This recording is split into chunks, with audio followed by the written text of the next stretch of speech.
ഈ മോട്ടോർ സൈക്കിളിൽ വരുന്ന ആളെ അകത്തേക്ക് പോകുന്നത് കാണാം. ഒരു മണിക്കൂർ കഴിയുമ്പോൾ തിരിച്ചു വരും. ഇദ്ദേഹത്തിൻ്റെ ലോഹയെല്ലാം നനഞ്ഞൊലിച്ച് മുഖമെല്ലാം അങ്ങനെ ചുമന്ന് തൊടുത്താണ് വരുന്നത്.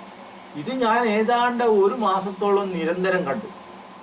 എനിക്ക് ഇദ്ദേഹത്തോട് സംസാരിക്കണമെന്നുണ്ട്. പക്ഷെ ഇദ്ദേഹം വരുമ്പോഴും പോകുമ്പോഴും ആരോടും സംസാരിക്കാറുമില്ല, ആരുമായിട്ടൊരു പരിചയവും കാണുന്നില്ല. അങ്ങനെ ഞാൻ ഒരു ദിവസം നേരിട്ട് തന്നെ അദ്ദേഹത്തോട് കാര്യം ചോദിച്ചപ്പോഴും അദ്ദേഹം അത്ഭുതപ്പെടുകയാണ്. അദ്ദേഹത്തെ ഇങ്ങനെ ഒരാളിങ്ങനെ ദിവസവും ഇങ്ങനെ നോക്കിക്കൊണ്ടിരിക്കുന്നതെന്ന് അറിഞ്ഞപ്പോൾ ഒരു കാര്യം എന്നോട് പറഞ്ഞു. എനിക്ക് ഷുഗറിൻ്റെ കുഴപ്പമുണ്ടായിരുന്നു. ഞാനിവിടെ ബോധാൻ സ്വാമി ഇതിനകത്തൊരു ഹാളുണ്ട്, അവിടെ യോഗ പരിശീലനം ചെയ്യുന്നുണ്ട്.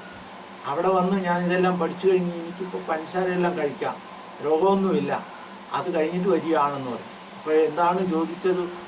ഞാൻ പറഞ്ഞു എനിക്ക് ഇങ്ങനെ ഒരു അസുഖമുണ്ട്, ഞാൻ മഹാരോഗിയാണ്, അതുകൊണ്ട് മറ്റു മാർഗങ്ങളൊന്നുമില്ല, ഇതിൽ വല്ലത് രക്ഷയുണ്ടോ എന്ന് ചോദിച്ചാൽ അദ്ദേഹമാണ് പറയുന്നത്, നാളെ തന്നെ വന്നോ, സ്വാമി ഇങ്ങനെ ഋഷികേശത്തിന് പോവുകയാണ്, മനോരമയ്ക്ക് വേണ്ടി യാത്രാവി വിവരണം ശേഖരിച്ചു കൊണ്ടുവന്ന് എഴുതുന്ന ഒരു രീതിയുണ്ട്. സ്വാമിക്ക് അന്ന് ആ മനോരമക്കാർ 1000 രൂപ ഒരു മാസം കൊടുക്കുമായിരുന്നു. അത്രയ്ക്ക് വലിയ കാര്യമായിരുന്നു. അതുപോലെ അത് മനോരമയുടെ മിസ്സസ് KM മാത്യു വളരെയധികം ആസ്മ കൊണ്ട് വിഷമിച്ചു, ജപ്പാനിലൊക്കെ പോയി അവരെ ചികിത്സിച്ചെങ്കിലും ഭേദമായില്ല. സ്വാമിയാണ് അത് സുഖമാക്കി കൊടുക്കുക. അങ്ങനെ ബോധാനന്ദ സ്വാമി അവിടെ ഈ യോഗ ക്ലാസ് നടത്തുന്നുണ്ടെന്ന് അറിഞ്ഞപ്പോൾ അതിലേക്ക് ചെന്ന് ചേരാൻ സാധിച്ചത് ഈ പാതിരി മുതൽ. ആ പാതിരി എന്നിട്ട് എന്നോട് പറഞ്ഞു അടുത്ത ദിവസം വന്നോ, ഞാൻ പരിചയപ്പെടുത്താമെന്നോ. അങ്ങനെ പിറ്റേ ദിവസം ഞാൻ ഒരു ദക്ഷിണയൊക്കെ കരുതി അവിടെ നിൽക്കുമ്പോൾ പാതിരി വന്നു. അദ്ദേഹം പറഞ്ഞു അകത്തോട്ട് കടന്ന് വെക്കുമെന്ന് പറഞ്ഞു. ഞാൻ അങ്ങോട്ട് ചെല്ലുമ്പോഴത്തേക്ക് ഈ ബോധാന സ്വാമി കാവി വസ്ത്രം ഉടുത്ത് പുതച്ചു വരുന്ന ഒരു അവസ്ഥ. അദ്ദേഹമാണെന്ന് എനിക്കറിയില്ല, എങ്കിലും അദ്ദേഹം ആയിരിക്കുമെന്ന് തീർച്ചപ്പെടുത്തി തന്നെ കാലിൽ അങ്ങ് വീണ് കരഞ്ഞുപോയി. അങ്ങനെ കാലിൽ ഞാൻ ഈ പിടിച്ചുകൊണ്ട് കിടക്കുന്ന സമയത്താണ് ഈ പാതിരി കടന്നു വരുന്നത്. ഉടനെ സ്വാമി എന്നെ ഈ കയ്യിലെ ഒരത്തിൽ പിടിച്ചു പൊക്കി, നീ ആരാണെന്ന് ചോദിക്കുന്ന സമയത്താണ് പാതിരി പറയാണ്, ഇത് ഞാൻ പറഞ്ഞിട്ട് വരികയാണ്, ഇന്ന പോലെയാണ്. അപ്പം എൻ്റെ പേര് ഞാൻ പറഞ്ഞു, ഞാൻ ഗോപിനാഥൻ എന്നാണ് എൻ്റെ പേര്, കാര്യങ്ങളെല്ലാം പറഞ്ഞു. ഗോപിനാഥ നീ രക്ഷപ്പെട്ടു എന്നാണ് അദ്ദേഹം എന്നോട് ആദ്യമേ പറയുന്നത്. പറഞ്ഞ് ഞാനിപ്പോൾ തന്നെ ഒരാഴ്ചക്കുള്ളിൽ സഞ്ചാരമുണ്ട്, 3 മാസം കഴിഞ്ഞാൽ തിരിച്ചു വരുള്ളൂ. അതുവരെ ഞാൻ ഈ എൻ്റെ ശിഷ്യന്മാരോട് എന്താണ് ഗോപിനാഥൻ ചെയ്യേണ്ടത് എന്നുള്ളത് പറഞ്ഞു എന്ന് പറഞ്ഞിട്ടാണ് ആ ബന്ധം അവിടെയാണ് തുടങ്ങുന്നത്. അതിനുശേഷം ഞാൻ അവിടുന്ന് അതെല്ലാം പഠിച്ചു, ഇതെല്ലാം മാറി, സൂക്കേടെല്ലാം പിന്നെ അങ്ങോട്ട് മാറി. എങ്ങനെ മാറിയെന്നുള്ളത് ഞാൻ പോലും അറിഞ്ഞില്ല. ആ രീതി മാറിക്കഴിഞ്ഞ് എനിക്ക് ആ വിശ്വാസം വർദ്ധിക്കുകയാണ്. അങ്ങനെ ഇതെല്ലാവരും ഇതങ്ങ് ചെയ്തു കഴിഞ്ഞു എന്നാൽ എല്ലാവരും അതിൽ പോയാലും സമയം കഴിയുമ്പോൾ ഞാൻ പത്മാസനത്തിൽ ഇരുന്ന് ധ്യാനം ചെയ്യുമായിരുന്നു. അങ്ങനെ ഒരു ദിവസം ധ്യാനം ചെയ്യുന്ന സമയത്ത് എൻ്റെ ഈ ഇടതുവശത്താണ് ഒരൊറ്റ അടിയാണ്. ആ അടി തോളിനാണ് കിട്ടിയത്. ആ തോളിന് അടി കിട്ടി കഴിഞ്ഞപ്പോൾ ഞാൻ പെട്ടെന്ന് ഉണർന്നു നോക്കുമ്പോൾ ഒരു കറുത്ത രൂപം എന്ന് പറഞ്ഞാൽ അധികം പൊക്കമില്ല, ഒരു തുവർത്ത് മാത്രമേ ഉടുത്തിട്ടുള്ളൂ. തലയിൽ ഈ ജട ഇല്ലാത്ത മുടി, വളരെ അധികം വർദ്ധിച്ച കറുത്ത തലമുടി ഇങ്ങനെ ജട പോലെ കെട്ടിവെച്ചിരിക്കുന്നു.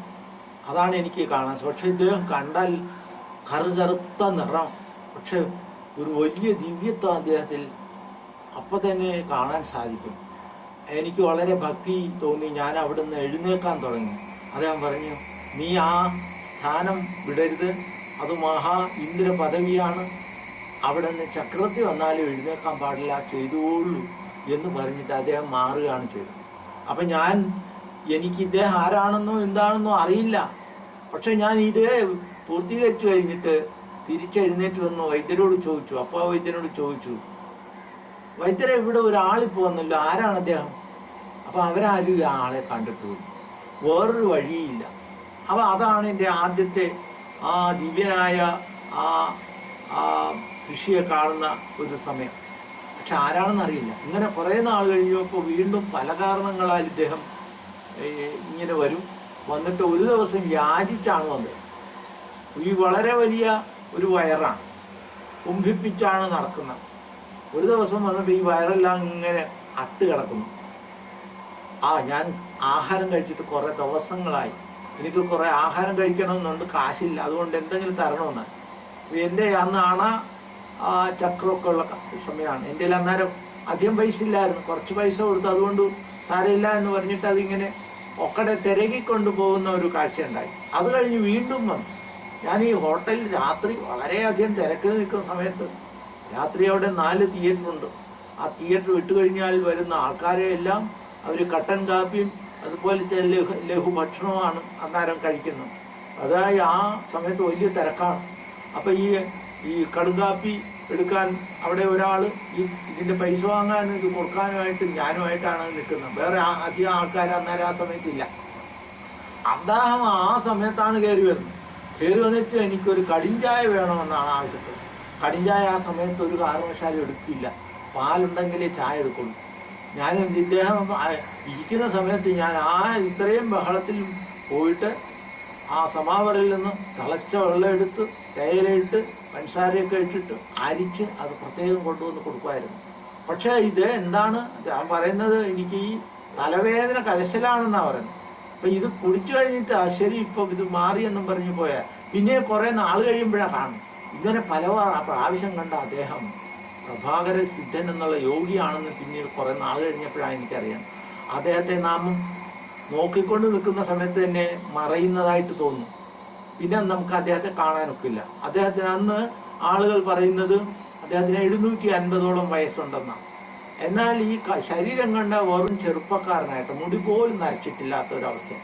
അപ്പം അദ്ദേഹം എന്നെ പിന്നീട് കൂടെ പല തരത്തിൽ പലപ്പോഴും ഇങ്ങനെ സഹായിക്കുകയും ഈ മുൻകൂട്ടി വരാനിരിക്കുന്ന കാര്യങ്ങളെ എനിക്ക് സംഭവിക്കാനിരിക്കുന്നതിൻ്റെ ഏതോ ഒരു നിശ്ചയം ചെയ്യുകയും ചെയ്തു എന്ന് പിന്നീടാണ് എനിക്ക് മനസ്സിലായത്. അതുപോലെ എത്തി ആ സമയത്ത് വന്ന ഒരാളാണ് ഗംഗം ബാവ. ഗംഗം ബാവ എന്ന് പറഞ്ഞാൽ